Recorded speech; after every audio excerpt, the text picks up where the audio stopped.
अस्सलामु अलैकुम नाज़रीन, मैं मोहम्मद असलम हुसैन सियासत की खबरों में आप सबका इस्तकबाल करता हूँ। आज 29 अप्रैल 2026 है। इस्लामिक तारीख के हिसाब से आज 11 ज़िलक़द 1447 हिजरी है। पेश आज की कुछ अहम खबरें। मगरबी बंगाल असेंबली इंतखाबात के दूसरे और आखिरी मरहले के लिए आज चारशंबे की सुबह 7 बजे से वोटिंग का आगाज हो गया है।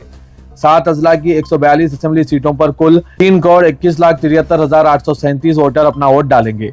इनमें 1,64,35,627 मर्द, 1,57,37,418 ख्वातीन और 792 तीसरे जिन्स के वोटर शामिल हैं।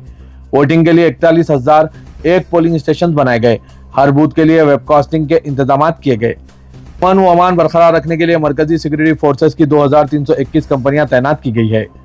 इसके अलावा 142 जनरल मुबस्सिर, 95 पुलिस मुबस्सिर और 100 एक्सपेंडिचर ऑब्जर्वर भी तैनात किए गए हैं।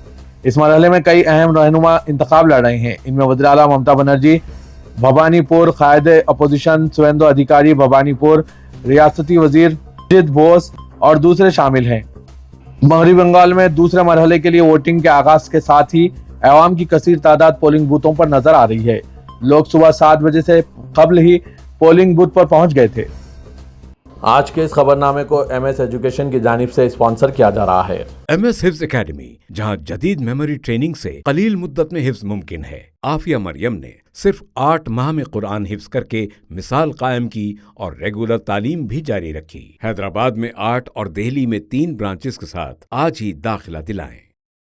Please click the link given in description for more details. मगरबी बंगाल के दूसरे मरहले के लिए वोटिंग जारी है। सुबह 7 बजे से वोटिंग का आगाज अमल में लाया गया और तभी से लंबी कतारें पोलिंग बूथ पर नजर आ रही है। इस दौरान वज़ीर आज़म नरेंद्र मोदी ने बंगाल के लोगों से रिकॉर्ड तादाद में वोट डालने की अपील की। वज़ीर आज़म नरेंद्र मोदी ने आज चारशंबे की सुबह अपने सोशल मीडिया प्लेटफॉर्म से लिखा कि आज मगरबी बंगाल असेंबली इंतखाबात 2026 का दूसरा मरहला है। मैं आज वोट डालने वाले तमाम लोगों से दरख्वास्त करता हूँ कि वो रिकॉर्ड तादाद में वोट डालें ताकि हमारी जमहूरियत मजीद मुतहरिक और शराकतदार बन सके। खास तौर पर यह बहुत अहम है कि मगरबी बंगाल में ख्वातीन और नौजवान बड़ी तादाद में वोट डालें और अपने हक रायदही का इस्तेमाल करें। रियासत गुजरात में बल्दियाती इंतखाबात के नताइज ने एक बार फिर रियासत की सियासत का रुख वाज़ेह कर दिया है। जहां भारतीय जनता पार्टी ने अपनी मजबूत पोजीशन बरकरार रखते हुए तमाम 15 म्युनिसिपल कॉरपोरेशन में कामयाबी हासिल कर ली है।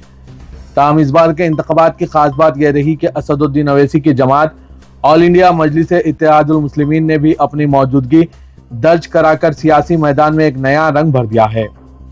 खास तौर पर कुछ के इलाके में पार्टी की कारकर्दगी ने मुबस्सिरीन को चौंका दिया। आज जारी वोटों की गिनती के दौरान कई शहरों में कशीदगी के मनाजिर भी देखने में आए। अहमदाबाद के LDS कॉलेज में कायम काउंटिंग सेंटर के बाहर पुलिस और बीजेपी कारकुनान के दरमियान झड़पों का वाक़या पेश आया, जिससे कुछ देर के लिए सूरत-ए-हाल कशीदा रही। इसी तरह सूरत के वार्ड 18 में भी बीजेपी और कांग्रेस कारकुनान आमने सामने आ गए, जिसने इंतखाबी माहौल में गर्मी पैदा कर दी। नताइज के मुताबिक सूरत म्युनिसिपल कॉर्पोरेशन में बीजेपी ने 75 से ज्यादा नशिस्तों पर कामयाबी हासिल की या फैसला कुन बढ़तरी हासिल कर ली। मुल्क के मारूफ तालीमी इदारे जामे मिलिया इस्लामिया में RSS के एक प्रोग्राम को लेकर शदीद तनाजा खड़ा हो गया, जिसके बाद पूरा कैंपस एहतजाज और कशीदगी की लपेट में आ गया। इत्तलात के मुताबिक RSS के क़याम के 100 साल मुकम्मिल होने के मौके पर युवा कुंभ के उन्वान से एक प्रोग्राम का इनेकाद अमल में लाया गया, जिसके खिलाफ जामे के बेशतर तलबा और तलबा तंजीमों ने सख्त एहतजाज किया। इस एहतजाज के दौरान बाज़ मुकामात पर तलबा और सिक्योरिटी गार्ड्स के दरमियान धक्कम-पेल का वाक़या भी पेश आया, जिसके बाद सूरत-ए-हाल मजीद बिगड़ गई। एहतजाज को देखते हुए जामे के गेट्स और अतराफ के इलाकों में दिल्ली पुलिस और CRPF की भारी नफरी तैनात कर दी गई, जबकि अहम रास्तों पर बैरिकेडिंग करके कैंपस को अमली तौर पर एक छावनी में तब्दील कर दिया गया। नई दिल्ली में सुप्रीम कोर्ट में मजहबी आज़ादी इबादत गाहों में ख्वातीन के दाखिले और मजहबी इदारों के इंतजामी इख्तियारात से मुतालिक एक निहायत अहम और हसास मामले पर समाअत जारी है, जिस दौरान अदालत ने वाज़ेह रिमार्क दिए हैं कि किसी भी मजहबी इदारे को बिलाकायदा आज़ादी हासिल नहीं हो सकती, बल्कि इसके लिए बाकायदा नज़्म व ज़ब्त, उसूल और तरीक़ेकार ज़रूरी है। 9 रुकनी आईनी बेंच जिसकी सरबराही चीफ जस्टिस सूर्यकांत कर रहे हैं, मुख्तलिफ मज़ाहिब में मजहबी आज़ादी के दायरेकार, इबादत गाहों में दाखिले के हुकूक और इदारे जाती खुद मुख्तारी जैसे पेचीदा सवालात पर गौर कर रहा है। समाअत के दौरान जस्टिस एहसानुद्दीन अमानुल्लाह ने रिमार्क्स किए कि किसी भी इबादत गाह, चाहे वो दरगाह हो, मस्जिद हो या मंदिर भी, इसको चलाने के लिए एक मुनज़्ज़म इदारा और इसके तहत क़वायद व ज़वाबित होना ज़रूरी है, क्योंकि हर शख्स अपनी मर्जी से कुछ भी नहीं कर सकता। भारतीय जनता पार्टी ने इंडियन नेशनल कांग्रेस की क़यादत वाली कर्नाटक हुकूमत पर इल्जाम लगाया कि वो उमर खालिद से मुतालिक एक प्रोग्राम की इजाजत देकर मुल्क मुखालिफ अनासिर की हिमायत और इनकी तारीफ कर रही है। बीजेपी ने कहा है कि उमर खालिद पर फरवरी 2020 के दहली फसादात से मुतालिक मुकदमात है और इन पर गैर कानूनी सरगर्मियों की रोकथाम का कानून UAPA के तहत इल्जाम आयद किए गए हैं।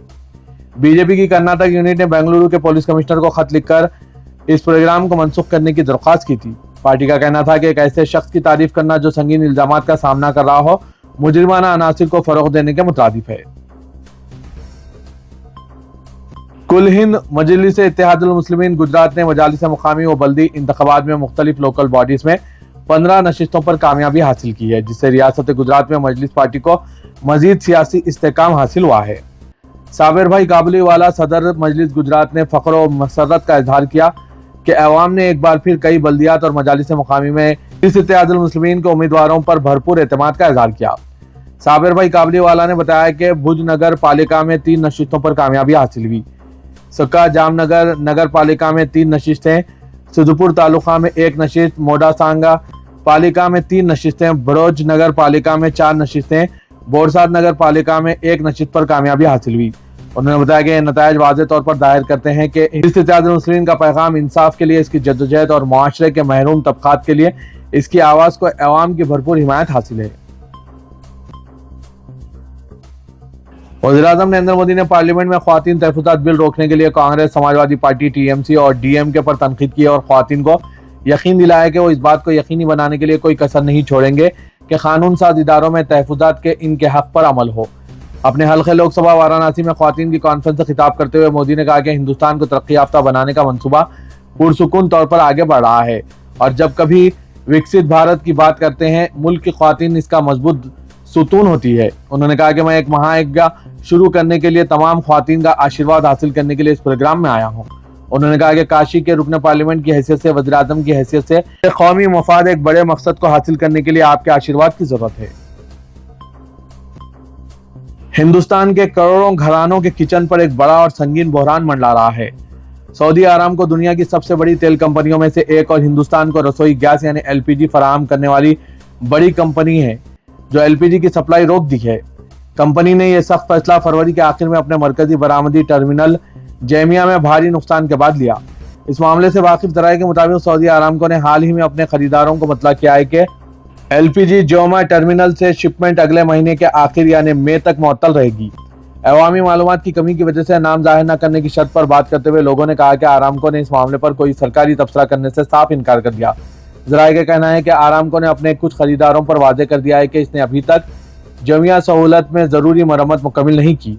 सूरत हाल इस कदर संगीन है कि अगर आपने हार्मुज को दोबारा ट्रैफिक के लिए खोल दिया जाता है तो भी अगले माह कोई तरसील मुमकिन नहीं होगी। इससे कबल 26 फरवरी को सऊदी कंपनी ने मजीद तफसीलात फराहम के बगैर ऐलान किया था कि जेमिया से तयशुदा खेपें अगले चंद हफ्तों के लिए मनसूख कर दी जाएंगी। फरवरी में हुए इस वाक़े ने तेल की मंडी के इस मखसूस हिस्से में खास हलचल मचा दी है।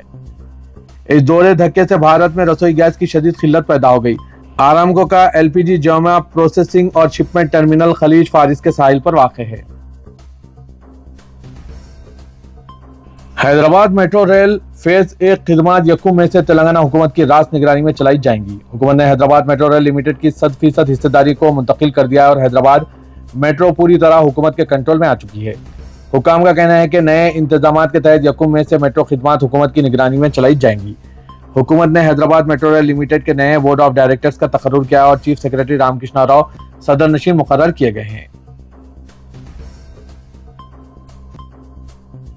रियासत तेलंगाना में 10वीं जमात के सालाना इम्तिहानात देने वाले लाखों तलबा का इंतजार आज खत्म हो गया है। महकमा तालीम के अहदेदारों ने तमाम तैयारियां मुकम्मल कर ली। आज चारशुबे की दोपहर 2 बजे नताइज का ऐलान किया जा रहा है। और इस साल तकरीबन 5,15,000 रेगुलर तलबा ने इम्तिहानात में हिस्सा लिया था। तेलंगाना हुकूमत और महकमा सिविल सप्लाईज की जानिब से पेट्रोल और डीजल के वाफर मकदार में मौजूदगी की इत्तला दिए जाने के बावजूद दोनों शहरों हैदराबाद और सिकंदराबाद के कई पेट्रोल पंप्स पर मोटरसाइकिल रानों के अलावा कारों की तवील कतारें देखी जाने लगी है। महकमा सिविल सप्लाईज के अहदेदारों का कहना है कि दोनों शहरों में पेट्रोल पंप्स पर अवाम का अज़दाम दरअसल खौफ के आलम में की जाने वाली खरीदारी का नतीजा है। पेट्रोल पंप मालिकान का कहना है कि इन्हें तेल कंपनियों की जानिब से दरकार मकदार में ईंधन की सरबराही نہ کیے جانے کے نتیجے میں وہ نو اسٹاک کے بورڈ آویزاں کرنے پر مجبور ہونے لگے ہیں۔ ذرائع کے مطابق دونوں شہروں میں رات کے اوقات میں پیٹرول پمپ کو بند رکھنے کی تاکید کے بعد یہ صورتحال پیدا ہوئی ہے اور عوام میں یہ افواہ تیزی سے گشت کرنے لگ گئی ہے کہ ایندھن کی قلت کے نتیجے میں پیٹرول پمپ بند کیے جانے لگے ہیں۔ تلنگانہ حکومت کے متعلقہ محکمہ جات میں خدمات انجام دینے والے عہدیداروں کا کہنا ہے کہ تلنگانہ میں درکار پیٹرول و ڈیزل کی کوئی قلت نہیں ہے، لیکن اس کے باوجود پیٹرول پمپ پر عوام کا ازدحام کی وجوہات کا جائزہ لیا جا رہا ہے۔ حج 2026 کے تلنگانہ عازمین حج کے قافلوں کی روانگی کا 4 مئی سے آغاز ہوگا۔ تلنگانہ کے وزیر اقلیتی بہبود محمد اظہرالدین نے صدر نشین تلنگانہ حج کمیٹی مولانا سید غلام افضل بیابانی خسرو پاشا، سیکریٹری اقلیتی بہبود شفیع اللہ، ایگزیکٹو آفیسر حج کمیٹی اسد اللہ اور دیگر عہدیداروں کے ہمراہ شمشاباد انٹرنیشنل ایئرپورٹ کا دورہ کرتے ہوئے عازمین حج کی روانگی اور واپسی کے موقع پر بہتر سہولتوں کی فراہمی کا جائزہ لیا۔ G M R, customs, immigration, C I S F, ایئر لائنز اور دیگر محکمہ جات کے عہدیداروں نے وزیر اقلیتی بہبود اور ان کی ٹیم کو ان مقامات کا معائنہ کرایا جہاں عازمین حج کے لیے انتظامات کیے جا رہے ہیں۔ محمد اظہرالدین اور مولانا غلام افضل بیابانی خسرو پاشا نے عازمین حج کے سرکاری امور کی سابق کی طرح حج ہاؤس میں تکمیل پر زور دیا تاکہ عازمین تمام امور کی تکمیل کے بعد اطمینان سے ایئرپورٹ پہنچ سکیں۔ تلنگانہ حکومت نے سی وی آنند آئی پی ایس کو تلنگانہ ریاست کے نئے ڈی جی پی کے طور پر مقرر کرتے ہوئے احکامات جاری کیے، جو اس وقت حکومت کے special chief secretary home department کے طور پر خدمات انجام دے رہے ہیں۔ سی وی آنند 1991 بیچ کے آئی پی ایس آفیسر ہیں۔ سی وی آنند اس سے قبل اے سی بی ڈائریکٹر جنرل کے طور پر بھی خدمات انجام دے چکے ہیں اور وہ 2 مرتبہ حیدرآباد سٹی پولیس کمشنر اور سائبرآباد پولیس کمشنر کے طور پر بھی خدمات انجام دے چکے ہیں۔ موجودہ D G P B Shivdhar Reddy 30 April کو ریٹائر ہو رہے ہیں۔ گزشتہ سال دسمبر میں شیودر ریڈی کی بطور ڈی جی پی تقرری کو چیلنج کرتے ہوئے تلنگانہ ہائی کورٹ میں درخواستیں دائر کی گئی تھی۔ درخواست گزاروں نے الزام لگایا تھا کہ ریاستی حکومت نے سپریم کورٹ کے 2018 کے رہنما خطوط کی خلاف ورزی کی ہے۔ گریٹر حیدرآباد میونسپل کارپوریشن نے فہرست رائے دہندگان پر خصوصی نظر ثانی مہم ایس آئی آر کے لیے 15 اسمبلی حلقہ جات میں ہیلپ ڈیسک کے قیام کا اعلان کیا۔ Commissioner G H M C R V Kannan نے اسمبلی حلقہ جات میں ہیلپ ڈیسک اور میپنگ سے متعلق رہنمائی کے کیمپس کی تاریخوں کا اعلان کیا۔ عوام سے اپیل کی گئی ہے کہ وہ اپنے اسمبلی حلقہ جات کے تحت ہیلپ ڈیسک سے رجوع ہو کر میپنگ کے کام کی تکمیل کریں۔ آر وی کنن نے الیکٹورل رجسٹریشن آفیسرز اور اسسٹنٹ الیکٹورل رجسٹریشن آفیسرز کے ساتھ اجلاس منعقد کرتے ہوئے ایس آئی آر میپنگ کا جائزہ لیا۔ اس سلسلے میں بوتھ لیول آفیسرز کو روزانہ 100 رائے دہندوں کی تفصیلات حاصل کرنے جبکہ سپروائزرز کو 1000 رائے دہندوں کی تفصیلات درج کرنے کا نشانہ مقرر کیا گیا ہے۔ میپنگ کا کام 5 مئی تک مکمل کر لیا جائے گا۔ صدر کل ہند مجلس اتحاد المسلمین و رکن پارلیمنٹ حیدرآباد اسود یونیورسٹی کی ہدایت پر میر ذوالفقار علی رکن اسمبلی چارمینار نے تلنگانہ پان ایسوسی ایشن حیدرآباد سکندرآباد کے ذمہ داران کے ساتھ کمشنر پولیس حیدرآباد وی سی سجنار سے ملاقات کرتے ہوئے نمائندگی کی کہ پان کی دکانات کے مالکین کا جو ہراسانی ہو رہی ہے وہ ختم کی جائے، ان کا ضبط کردہ مال واپس کیا جائے۔ مجلسی رکن اسمبلی کی نمائندگی پر کمشنر پولیس حیدرآباد نے انہیں تیقن دیا کہ پولیس کی جانب سے پان کے ڈبوں سے ضبط کردہ مال کو واپس کیا جائے گا۔ چارمینار کے رکن اسمبلی میر ذوالفقار علی نے کمشنر پولیس حیدرآباد سے ملاقات کے بعد صحافیوں کو بتایا کہ پان شاپس اونرز ایسوسی ایشن آف تلنگانہ کی جانب سے ایک پوسٹر جاری کیا گیا ہے جس میں کہا گیا ہے کہ 18 سال سے کم عمر کے لڑکوں کو ممنوع اشیاء فروخت نہیں کی جائے گی اور نہ انہیں استعمال کرنے کی اجازت دی جائے گی۔ سگریٹ پینا منع ہے جیسے نعروں کے ساتھ پوسٹرز اور بینرز پان شاپس اونرز ایسوسی ایشن آف تلنگانہ کی جانب سے تیار کیے گئے ہیں۔ کمشنر پولیس حیدرآباد وی سی سجنار آئی پی ایس نے 10ویں جماعت کے نتائج کے پیش نظر طلبہ، والدین اور اساتذہ سے ایک اہم اپیل کی۔ انہوں نے واضح کیا کہ نتائج طلبہ کی پوری زندگی کا تعین نہیں کرتے بلکہ یہ طویل سفر میں ایک چھوٹا سا موڑ ہے۔ انہوں نے افسوس کا اظہار کرتے ہوئے کہا کہ حال ہی میں انٹرمیڈیٹ کے نتائج کے بعد کچھ قیمتی جانیں ضائع ہوئی۔ کمشنر پولیس نے خبردار کیا کہ نشانات کمانے یا ناکامی کی وجہ سے اپنی جان کو خطرے میں ڈالنا حل نہیں ہے۔ انہوں نے بتایا کہ انٹرمیڈیٹ طلبہ کی جان کے معاملات میں وومن سیفٹی ونگ کے عہدیداروں کی جانب سے کی گئی تفصیلی تحقیقات اور متاثرہ طلبہ کے ماں باپ سے بات چیت کے دوران بعض چونکا دینے والے حقائق سامنے آئے۔ انہوں نے طلبہ سے اپیل کی کہ وہ یاد رکھیں کہ ناکامی کامیابی کی پہلی سیڑھی ہوتی ہے، زندگی کا خاتمہ نہیں۔ انہوں نے خاص طور پر والدین سے خواہش کی کہ وہ اپنی امیدوں اور توقعات کا بوجھ بچوں پر ڈال کر انہیں ذہنی دباؤ کا شکار نہ بنائیں۔